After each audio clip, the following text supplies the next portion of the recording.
Saudações a todos os alunos do curso de licenciatura EAD em Ciências Biológicas.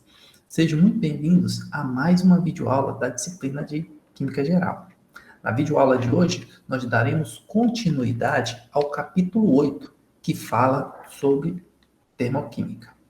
Na verdade, hoje nós falaremos sobre essa importante lei da termodinâmica, a primeira lei da termodinâmica, que resulta de observações, uma das observações mais importantes da ciência, que diz que a energia não pode ser criada nem destruída. Qualquer energia que é perdida por um sistema, então, será adquirida pela vizinhança e vice-versa. Ou seja, é a lei da conservação da energia. Pois bem, mas como definir quantitativamente a energia de um sistema? A energia interna, que representaremos aqui por U, que é a simbologia adotada pela IUPAC de um sistema, é a soma de todas as energias cinéticas e potenciais dos componentes do sistema. Lembrem-se que nós falamos sobre energia cinética e potencial na videoaula anterior. Geralmente, não sabemos o valor numérico da energia interna de um sistema. Em termodinâmica, a principal preocupação é a variação da energia interna, representada por ΔU, que acompanha uma transformação no sistema. Temos, portanto, que ΔU, ou seja, variação da energia interna, é igual à energia interna final menos a energia interna inicial do meu sistema. Um valor positivo de ΔU, ou seja, ΔU maior que zero, indica que o sistema ganhou energia da vizinhança. Já um valor negativo de ΔU, ou seja, ΔU menor que zero, indica que o sistema perdeu energia para a vizinhança. Ou seja, o ponto de vista aqui é o sistema. Em uma reação química, o estado inicial do sistema refere-se então aos reagentes e o estado final aos produtos. Em um sistema reacional, em que há perda de energia para a vizinhança, a energia interna dos produtos, que é o meu estado final, passa a ser menor do que as dos reagentes, que é o meu estado inicial. E o ΔU do processo passa a ser negativo. Para ficar mais claro isso para vocês, eu trago aqui na figura 5.5 um gráfico de variação da energia interna, que mostra energia interna no eixo Y e energia interna inicial aqui no eixo X, tá bom? Estado inicial do sistema. Percebam que se vocês transcorrerem aqui o gráfico, nós saímos de uma energia interna inicial para uma energia interna final menor, em um menor patamar de energia. Portanto, nós temos uma perda de energia para a vizinhança, porque a energia interna inicial do sistema diminui, tem uma energia interna final menor, tá bom? Como a energia interna final é menor, isso caracteriza uma perda de energia para a vizinhança. Consequentemente, o ΔU é negativo. Por outro lado, se nós partirmos de uma energia interna inicial, nesse patamar, e chegarmos a uma energia interna final maior, no estado final do meu sistema, isso caracteriza como se eu adquiri energia, o sistema adquiriu energia da vizinhança, tá bom? Consequentemente, a energia interna do sistema aumenta e o ΔU é positivo. É possível representar esse processo em um diagrama de energia, que vocês vão passar a ver bastante nessas duas videoaulas. Por exemplo, considere uma reação entre o gás hidrogênio e o gás oxigênio. A figura 5.6, então, traz um diagrama de energia para essa reação de formação da água a partir da reação do gás hidrogênio com o gás oxigênio, que representa os patamares de energia interna do meu sistema. Nós temos, então, os reagentes, que é o gás hidrogênio e o gás oxigênio, no seu estado inicial de maior energia, tá bom? A energia, ela cresce de baixo para cima, tá bom? Então, nesse patamar aqui, nós temos uma maior energia, e ao ocorrer a reação para formar a água, ou seja, formar meus produtos, chegar ao estado final, nós temos uma diminuição da energia. A energia nesse patamar é menor do que nesse patamar. Consequentemente, a energia interna inicial é superior à energia interna final, e isso significa que a energia é liberada do sistema para a vizinhança durante a reação. Ou seja, o ΔU é negativo. A variação da energia interna diminui, tá bom, gente? Porque a energia interna final é menor do que a energia interna inicial. E lembrem-se que a variação da energia interna é a energia interna final menos a energia interna inicial. A energia interna de um sistema muda de magnitude conforme o calor é adicionado ou removido do sistema, ou conforme o trabalho é realizado no sistema ou pelo sistema. Quando o sistema sofre qualquer transformação física ou química, a variação que acompanha a energia interna representa, então, a soma do calor adicionado ou liberado do sistema, que é representado aqui por Q, e o trabalho realizado sobre ou pelo sistema, que é representado por W. Consequentemente, nós chegamos a essa equação aqui muito famosa quando falamos da primeira lei da termodinâmica, que diz que ΔU é igual a Q mais W, ou seja, variação da energia interna é igual a calor mais trabalho. Quando o calor é adicionado a um sistema, ou o trabalho é realizado no sistema, sua energia interna aumenta. Por quê? Imagine que esse bloco amarelo aqui é o meu sistema. Eu estou injetando calor nesse sistema. Consequentemente, o calor que é positivo. Eu também estou realizando trabalho. O sistema está... o trabalho é realizado nesse sistema, da vizinhança no sistema. Então, tem um valor de trabalho também positivo. Como o ΔU é a soma do calor mais o trabalho, e ambas essas grandezas são positivas, o ΔU também vai ser positivo, ou seja, a energia do sistema vai aumentar. Ao você adicionar calor ao sistema a um sistema, o trabalho ser realizado no sistema. Esse processo pode ser representado em uma analogia se pensarmos a energia interna como sendo uma conta bancária de energia do sistema. Nós veremos então que o depósito ou saques, que podem ser feitos nessa conta bancária, podem se representar o calor ou o trabalho. Para ficar mais fácil, visualize então esse cofre aqui, tá bom? Onde nós temos aqui a nossa energia interna que representa a conta bancária, o saco de dinheiro. E o sistema então é o interior do meu cofre. Ao ganhar calor e o trabalho ser realizado no sistema, nós temos grandezas positivas. Ganhar calor significa que o calor é positivo, o trabalho realizado no sistema significa que o trabalho é positivo. Significa, então, que nós estamos depositando energia no meu sistema. Ao depositar energia no meu sistema, eu tenho, então, ΔU positivo e eu tenho um aumento aqui da energia interna, ou seja, da minha conta bancária. Por outro lado, se nós realizarmos saques no meu sistema, que é o meu interior do cofre, o que vai acontecer com a nossa conta bancária? Ela vai diminuir, ou seja, a energia interna diminui, porque eu estou perdendo o calor do sistema para a vizinhança, representado aqui por calor negativo, e o trabalho está realizado no sistema, tá bom? Representado aqui por W negativo. Consequentemente, meu ΔU vai ser negativo.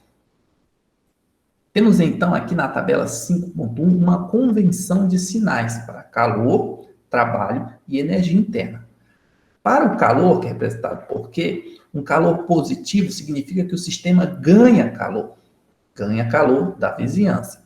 Um Q negativo significa que o sistema perde calor para quem? Para a vizinhança. Por outro lado, o W, que representa o trabalho, quando ele é positivo, significa que o trabalho é realizado no sistema. É realizado no sistema pela vizinhança. Quando o trabalho é negativo, significa que o trabalho é realizado pelo sistema na vizinhança, tá bom? O ΔU positivo significa, então, um ganho líquido de energia pelo sistema. E um ΔU negativo significa perda líquida de energia pelo sistema.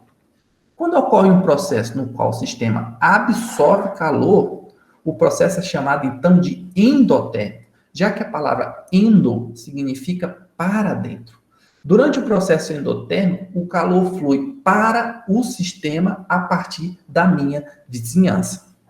Em contrapartida, um processo no qual o sistema perde calor é chamado de exotérmico, já que exo significa para fora.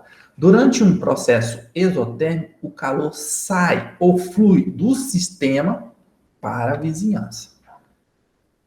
Aqui na figura 5.8, nós representamos reações endotérmicas e exotérmicas reais. Na figura 5.8a, nós temos a representação que mostra que quando o tiocianato de amônio e o hidróxido de bário octaedratado são misturados, a temperatura ambiente, a temperatura vai cair, tá bom? Como vocês podem observar, nesse equipamento aqui, para medir a temperatura do meu sistema, tá bom? Menos 0,09.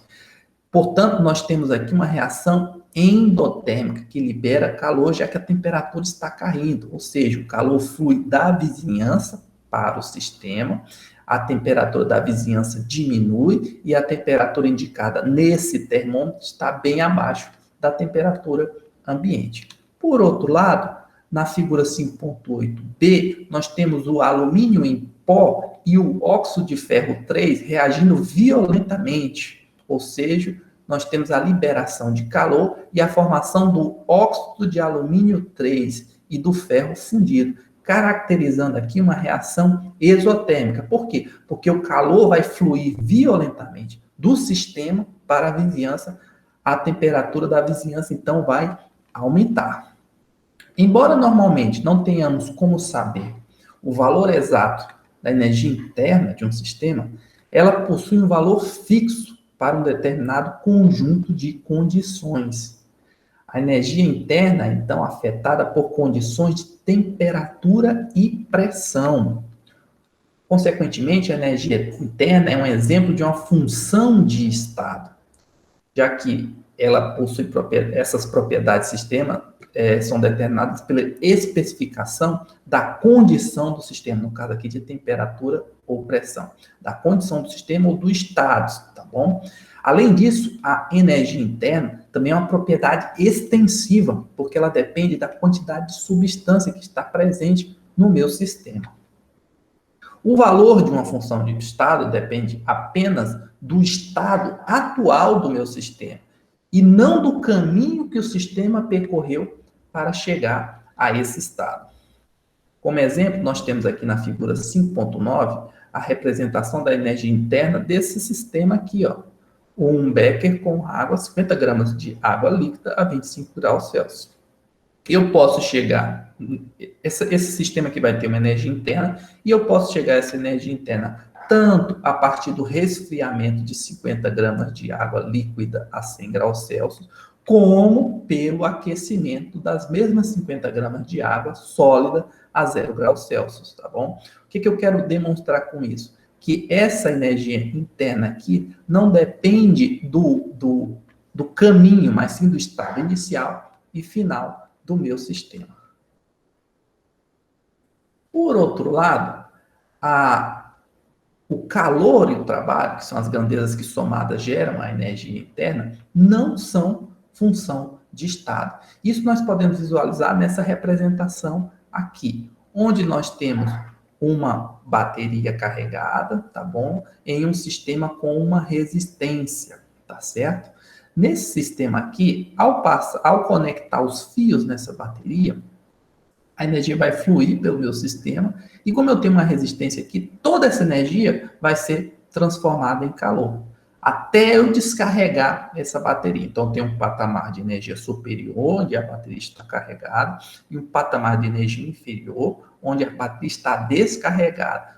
Toda a energia vai ser transformada em calor aqui na minha resistência. Ou seja, a energia interna despendida pela bateria equivale ao calor. Por outro lado, se nós ligarmos um ventilador nesse sistema, nós temos uma perda de energia na forma de calor devido à resistência dos materiais ser diferenciada e há sempre uma perda de calor quando passamos corrente por materiais de resistências distintas, mas também eu vou realizar trabalho, tá bom? Para movimentar as hélices do ventilador. Ou seja, a energia vai ser perdida na forma de calor e de trabalho. A mesma energia interna, tá bom? Que a bateria contém, vai ser perdida agora como calor e como trabalho.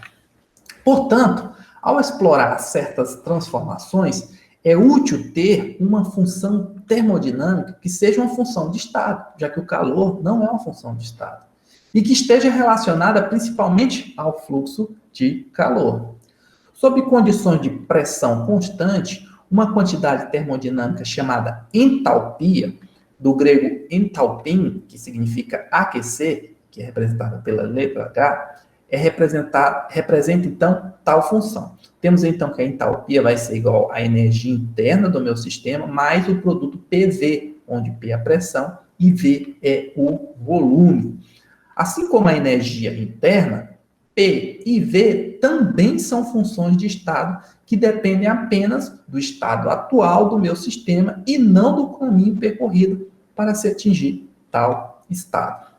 Quando ocorre uma transformação a pressão constante, a variação de entalpia, o ΔH, é dada, então, pela relação. Nós temos que ΔH vai ser delta vezes U mais PV. Se multiplicarmos delta por U e por PV, nós temos, então, que ΔH é igual a ΔU mais P ΔV. Por que o P não fica dentro aqui da variação? Porque ele é uma grandeza constante, tá bom? Mais comumente, o único tipo de trabalho produzido por transformações químicas ou físicas que ocorrem na atmosfera, ou seja, a pressão constante, é o trabalho mecânico associado a uma variação de volume. O sinal e a magnitude do trabalho envolvido na expansão ou na compressão de gases é chamado, então, de trabalho pressão-volume ou trabalho PV, quando a pressão é constante em um processo. Como podemos visualizar aqui, ó, trabalho é igual a menos PV. E por que o sinal de menos? Na figura 5.11, nós representamos aqui um sistema que realiza trabalho na vizinhança, e por isso que o sinal é negativo. Imagine, o ΔV, nesse caso aqui, é positivo, porque eu tenho uma expansão do meu volume, do pistão, que eu vou explicar daqui a pouco por que ocorre. E como há uma expansão do gás, ocorre um trabalho na vizinhança, por isso que o sinal é negativo. Mas voltando à figura 5.11, nós temos aqui a representação de um trabalho pressão-volume. Nós temos, então, uma solução de ácido clorídrico aquoso e zinco metálico. Quando nós giramos essa engrenagem aqui e colocamos o zinco metálico em contato com o HCl, ocorre essa reação aqui, onde há liberação de gás hidrogênio. Acontece que quando eu libero gás hidrogênio, vocês percebam aqui pela efervescência, eu aumento, então, a pressão na minha câmara aqui e o pistão se desloca, aumentando aqui o meu ΔV, tá bom? Caracterizando como um aumento de volume no meu sistema, que caracteriza um trabalho na vizinhança. Para ficar mais clara essa ideia, eu trouxe aqui na figura 5.13 essa representação em detalhe do trabalho pressão-volume. Imaginem aqui que nós temos um gás confinado dentro de um cilindro, um pistão, tá bom? É um gás verde, representando aqui o meu estado inicial. A pressão do pistão pode ser calculada a partir da força exercida sobre a área, lembrando que essa área é a área da seção transversal do meu cilindro, que é igual a πr ao quadrado, e ao expandir o volume desse gás a partir de uma reação química, nós chegamos ao meu estado final com uma variação de volume devido ao meu ΔH, já que a variação do volume vai ser igual à área vezes a altura, ou no caso aqui, a variação da minha altura. Consequentemente, o sistema vai realizar trabalho na vizinhança, um trabalho igual a menos P ΔV, porque houve uma expansão do gás, empurrando o pistão para cima a uma altura de ΔH. Assim, nós temos que ΔH vai ser igual a ΔU mais P ΔV. Sabemos que ΔU é igual a Q mais W, no caso aqui QP. E P de ΔV vai ser igual a menos W. Podemos cancelar mais W com menos W. E chegamos a uma variação de entalpia igual a QP. O subscrito P em Q indica que o processo ocorre a uma pressão constante. Assim, a variação de entalpia é igual ao calor, QP, ganho ou perdido, a uma pressão constante. Quando o ΔH é positivo, isto é, quando o QP é positivo, o calor à pressão constante é positivo, o sistema ganha calor da vizinhança. Isso significa que o processo é endotérmico, absorve calor da vizinhança. Quando o ΔH é negativo, o sistema libera calor para a vizinhança, ou seja, o processo é exotérmico. Podemos voltar aqui à nossa mesma representação da conta bancária, tá bom? Quando nós temos aqui pressão constante mantida no meu sistema. A reação isotérmica é representada, então, quando eu tenho um depósito, no caso aqui, um ganho de calor, um ΔH positivo, que aumenta a minha conta bancária, ou seja, aumenta a minha entalpia. Por outro lado, uma reação exotérmica, lembrando que ΔH é a quantidade de calor que flui para dentro ou para fora do meu sistema sob pressão constante. Quando nós temos um saque, ou seja, quando o calor é perdido, nós temos um ΔH negativo e a minha conta bancária, ou seja, a minha entalpia diminui, caracterizando o sistema como exotérmico. A variação de entalpia que acompanha uma reação é chamada, então, de entalpia de reação ou calor de reação. E é dada como ΔH, igual a entalpia dos produtos, menos entalpia dos reagentes. O sinal negativo de ΔH indica que a reação é exotérmica. Já o sinal positivo indica que a reação é endotérmica. O ΔH é apresentado no final de uma equação balanceada, que não especifica explicitamente as quantidades de substâncias químicas envolvidas, como nós podemos visualizar na equação química que nós já apresentamos anteriormente, de produção de água gasosa a partir de gás hidrogênio e gás oxigênio. Essa reação vai ter, então, um ΔH de menos 483,6 kJ. Equações químicas balanceadas que mostram a variação de entalpia associada são então chamadas de equações termoquímicas. Essa variação de energia pode ser representada por diagramas de energia, como nós falamos anteriormente. Para a reação onde nós temos duas moléculas de H2 reagindo com uma molécula de O2 para formar duas moléculas de água gasosa, tá bom? Nós temos então, quando colocamos em contato o H2 com o O2, uma reação violenta, explosiva, né, que para produzir o H2O, e essa explosão aqui, então, representada aqui por chamas, representa que o sistema está liberando calor para a vizinhança. Mas bem, onde está o meu diagrama de energia? Aqui do lado, então, nós temos uma representação do diagrama de energia para essa reação, onde nós temos a entalpia crescendo de baixo para cima, um patamar maior de energia para os meus reagentes, ou seja, duas moléculas de H2 gasoso mais uma molécula de O2 gasoso, e ao passar para a formação do meu produto, que são duas moléculas de água gasosa, nós temos uma reação endotérmica caracterizada pela diminuição da minha entalpia. A entalpia do estado final é menor do que a entalpia do estado inicial. Consequentemente, a variação de entalpia é igual a zero, que caracteriza a minha reação como exotérmica. Algumas diretrizes são, então, úteis quando se utilizam equações termoquímicas e diagramas de entalpia. A entalpia é, então, uma propriedade extensiva, assim como a energia interna. Consequentemente, a magnitude da entalpia vai ser proporcional à quantidade de reagente consumido no processo. Para uma reação onde nós temos o gás metano reagindo com o oxigênio gasoso para formar CO2 e água, nós temos então um ΔH de menos 890 kJ.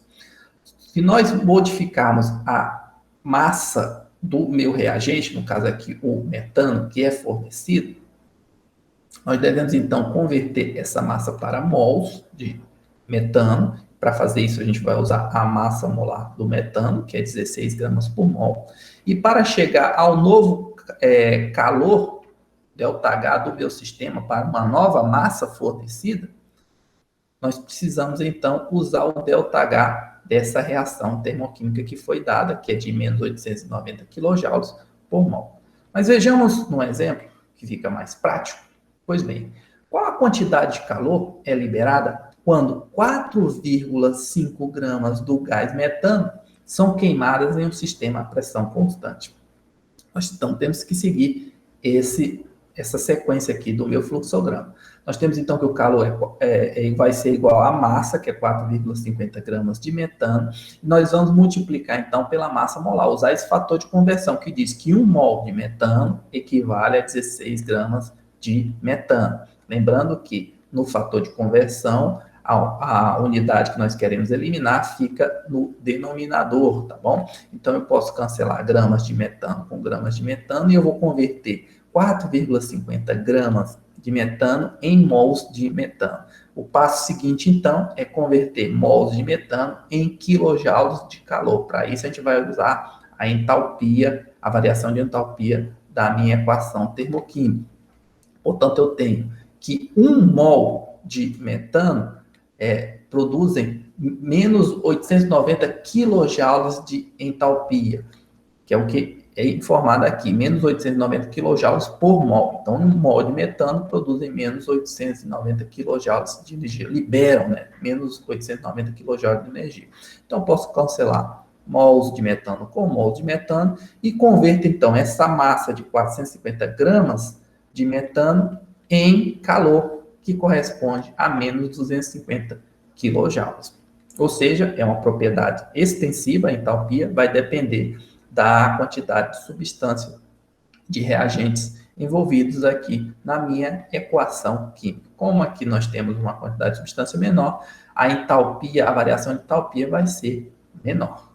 Outro detalhe importante é que a variação de entalpia de uma reação é igual em magnitude, mas apresenta sinal oposto ao ΔH da reação inversa, que é o que eu representei aqui ao inverter reagentes com produto. Percebam que agora eu tenho a variação de entalpia em verde, porque ela passou a ser positiva. Isso fica mais claro aqui na figura 5.15, onde nós temos a entalpia da reação anterior, tá bom? Do slide anterior, onde nós tínhamos como reagente o metano e o O2, um patamar de energia maior, que ao chegar no produto do slide anterior, que é CO2 mais água, eu tenho uma perda de entalpia para a vizinhança correspondente a menos 890 kJ.